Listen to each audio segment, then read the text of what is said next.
you. I am Jan Bloom, and I've been asked to give you some thoughts on what are some good books for a reluctant reader, a reluctant teen reader.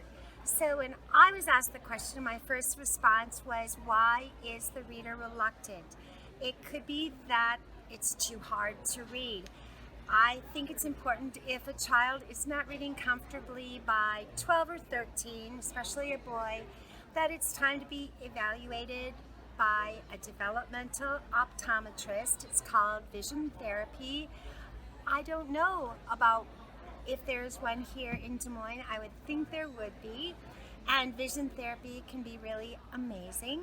The other thing is corrective lenses. Because we're sitting next to our students, sometimes we may not realize that they're having vision issues. So have their vision checked.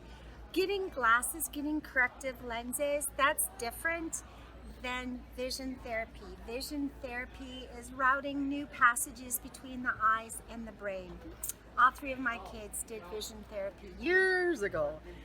And then the other one is screen time. If you have a child that is always doing computer games or always on the tablet or always looking at your cell phone, it's like that's ice cream, that's cookies, and why would they want vegetables, which would be reading, which is work, when they can have cookies? And so read articles about limiting screen time, because that's really important if you want a child to love reading. And then find good books. Ask people about what do you think are some good books. There's a book that I happen to have right here, Honey for a Teen's Heart. A lot of suggestions in here. It's by Gladys Hunt, who wrote Honey for a Child's Heart. But look at books like that. Every summer, World Magazine does an article on the best children's books. That's great. Great places to find good books. So ask around, get the catalogs from the different companies that use living books. You've got Sunlight and My Father's World, Biblioplan. And I know I'm forgetting 87 of them, and I do apologize for that. But just give your kids an opportunity to read a good book. Start by reading a good book out loud and saying, oh, I have to go do this. And just leave that book and see if your child picks it up to continue reading it. Family reading time is really important. And I know I've gone over my time. And it's really important for kids to see their parents read, because if you tell them reading is really important and they never see you read, they're not going to believe you.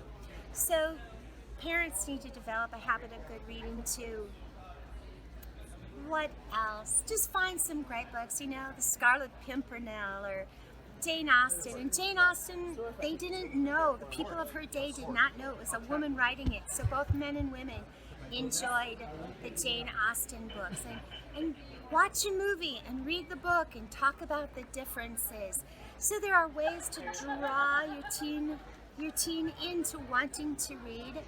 And it's a delight when they can read and when you can share books and when they can share the books, these ideas from people that may be long gone, and they get to have a conversation with these authors from the past or even from the present. But reading is important and it is delightful, and I hope that your reluctant teen readers will turn into voracious teen readers.